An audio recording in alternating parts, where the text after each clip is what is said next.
किस तरह एक मास्टर प्लान की वजह से अनब्रेकेबल बैंक वॉल्ट को तोड़कर डकैत अंदर दाखिल हुए। बैंक वॉल्ट का 20 टन भारी लोहे का दरवाजा किस तरह तोड़ दिया गया। 27 घंटों तक डकैत बिना किसी को पता लगे आखिर कैसे इस वॉल्ट में छुपे रहे। आज का ये दिलचस्प इंसिडेंट जानने के लिए वीडियो को पूरा एंड तक देखिए। Welcome back to Amar informative.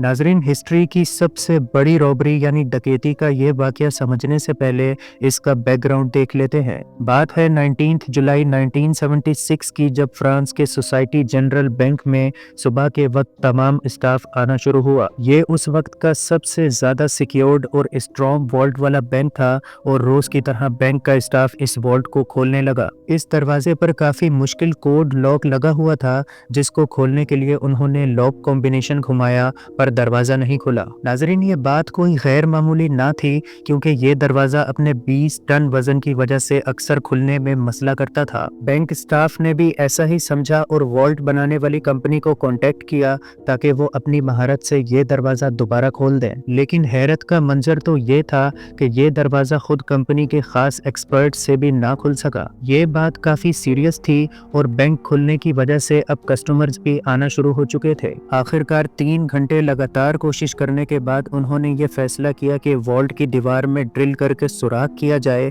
और देखा जाए कि आखिर दरवाजे में ऐसा क्या फंसा हुआ है जो इसे खुलने नहीं दे रहा। दरवाजे की जांच की गई, लेकिन इस पर कोई फोर्स एंट्री या किसी किस्म के कोई फोर्सफुल निशानात ना दिखे। आखिर हैवी ड्रिल से उस लोहे के दरवाजे में सुराख करके जब देखा गया तो क्या दिखता है कि अंदर से उस दरवाजे को किसी ने वेल्ड करके बंद किया हुआ था। ये मंजर सबको चौंका गया था, क्योंकि वॉल्ट के अंदर जाने का कोई भी और रास्ता मौजूद ना था। ना अंदर जाने का कोई रोशनदान था और ना कोई खिड़की, यानी वॉल्ट के अंदर जाने का सिर्फ यही एक दरवाजा था। इसके अलावा वॉल्ट हर तरफ से बंद था। उनको लगा अंदर कुछ गड़बड़ जरूर है, लिहाजा उन्होंने हैवी मशीनरी मंगवाकर वॉल्ट की दीवार को तोड़ने का फैसला किया। इस काम में काफी वक्त चाहिए था, क्योंकि ये दीवारें काफी ज्यादा चौड़ी और मोटी थीं और इनके बीच में लोहा भी नस्ब था। बिल आखिर वॉल्ट की दीवार में इतना होल बना लिया गया कि उससे एक इंसान अंदर जा सके। और जब अंदर जाकर देखा गया तो अंदर का मंजर बहुत ही शॉकिंग था। अंदर मौजूद तमाम बैंक लॉकर्स टूटे हुए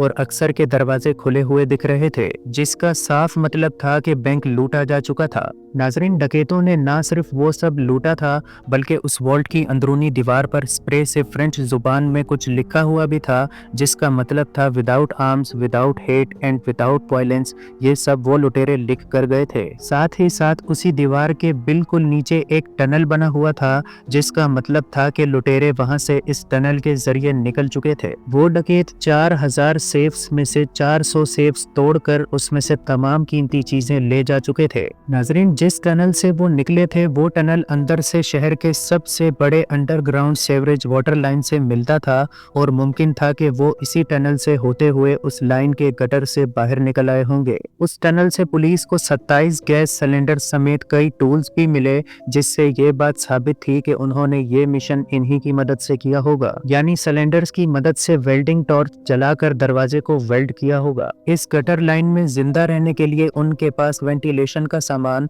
और एक इलेक्ट्रिकल केबल भी थी, जो कि इसी टनल से मिले। नाजरीन, डकैत तकरीबन 20 मिलियन डॉलर से भी ऊपर की मालियत लूट कर ले जा चुके थे, जिसकी कीमत तकरीबन आज 900 करोड़ रुपए बनती है। ये उस सेंचुरी और हिस्ट्री की सबसे बड़ी डकैती थी, जिसकी वजह से फ्रांस की सबसे बड़ी और खास पुलिस इन्वेस्टिगेशन का सिलसिला शुरू किया गया। इस बैंक की ये डकैती वाली बात पूरी दुनिया को मालूम पड़ चुकी थी। साथ ही साथ बैंक की रेपुटेशन पर भी सवाल उठने लगे थे। फ्रेंच पुलिस के ऊपर काफी प्रेशर था, क्योंकि अगले कई महीनों तक पुलिस ने लाख कोशिश के बावजूद भी कोई सुराग हासिल ना किया था, जिसका पुलिस को भी काफी अफसोस था। फ्रेंच पुलिस ने अपनी इन्वेस्टिगेशन में पूरा जोर लगा लिया था, तमाम टारगेटेड लोगों से पूछगिछ की, साथ ही साथ बैंक स्टाफ को भी इंटेरोगेट किया। इधर उधर से भी अंदर की इन्वेस्टिगेशन की, लेकिन अभी तक कुछ भी हाथ ना लगा था। यूं ही 3 महीने गुजर चुके थे और फिर एक दिन अक्टूबर 1976 में पुलिस को एक खास लीड मिली,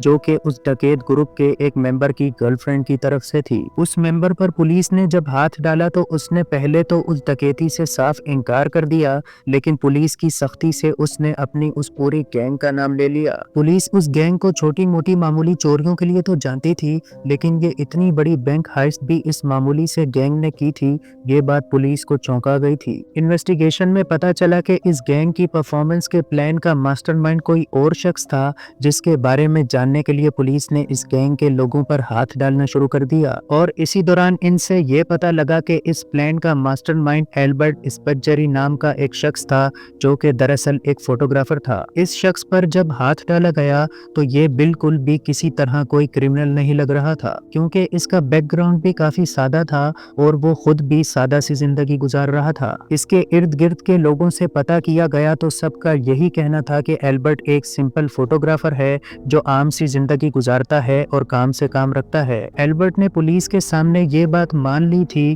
कि ये डकैती उसी ने करवाई है। पुलिस ने इस केस को अब फुली क्लोज करने का सोचा, क्योंकि ये केस हल हो चुका था, लेकिन पुलिस ये ना जानती थी कि असल में ये केस तो अभी शुरू हुआ है। दरअसल एल्बर्ट ने इस बैंक में एक लॉकर लिया था और इसी बहाने वो वहां जाकर उस वॉल्ट में सब चीजों की पिक्चर्स लिया करता था। उसने अपने लॉकर में एक अलार्म क्लॉक रखा, जिसका अलार्म टाइम रात के वक्त पर सेट किया, यानी वो चेक करना चाहता था कि किसी अलार्म या डिस्टरबेंस से कोई सिक्योरिटी अलर्ट होती है या नहीं, जो कि उसको क्लियर हो चुका था। लिहाजा उसने अपने प्लान को जारी रखा और सिटी गवर्नमेंट ऑफिस से सिटी का एक मैप निकलवाया। इस मैप पर साफ रास्ते, एंट्रेंसेस सब मौजूद थे और उसने इस मैप से बैंक और सेवरेज लाइन का पता चेक किया। उसकी कैलकुलेशंस के मुताबिक 26 फीट टनल खोदने पर वो सीधा सेवरेज लाइन से बैंक वॉल्ट तक पहुंच सकता है। इस काम में काफी सख्त मेहनत और दिमाग की जरूरत थी, लिहाजा उसने एक गैंगस्टर से राब्ता किया और उससे प्लान शेयर किया, जिस पर उसने अपने गैंग के कुछ लोगों को एल्बर्ट के इस प्लान में शामिल किया,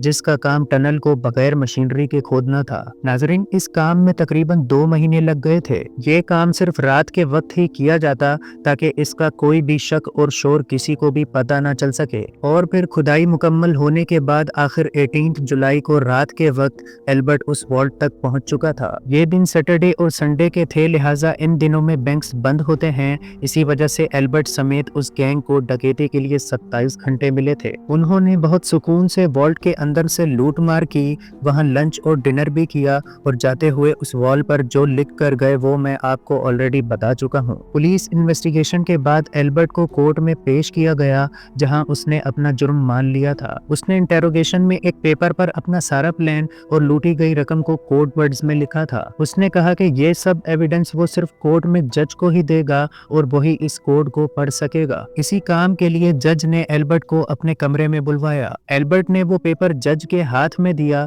जिस पर सिटी मैप बना हुआ था। अभी जज उस पेपर को देख ही रहे थे कि एल्बर्ट ने उस कमरे की खिड़की से छलांग लगा ली। इस कमरे के नीचे फ्लोर पर एक गाड़ी खड़ी थी, उसने उस पर छलांग लगाई और वहीं उसका इंतजार करती एक बाइक पर आ बैठा और फरार हो गया। इसके बाद वो कभी भी पकड़ा न गया। कई साल गुजरने के बाद एल्बर्ट का एक इंटरव्यू इटली के चैनल पर नशर हुआ, जिसमें वो बता रहा था कि उसे बचपन से ही खजानों का शौक था और ये शौक उसने डकैती से पूरा किया। इस इंटरव्यू के जरिए वो फ्रेंच पुलिस को चढ़ा रहा था और उसके बाद एल्बर्ट फिर से कहीं गायब हो गया और ये एक मिस्ट्री है जो आज तक सॉल्व ना हुई। नाजरीन, फिर आखिरकार ईयर 1989 में एल्बर्ट की डेड बॉडी उसके घर के बाहर कोई रख गया था, जिसके बारे में कभी कुछ पता ना चल सका। उम्मीद है ये वीडियो भी आपको पसंद आई होगी। अगर पसंद आई है तो चैनल को सब्सक्राइब कर दें। आपसे मिलते हैं ऐसी ही नेक्स्ट वीडियो में।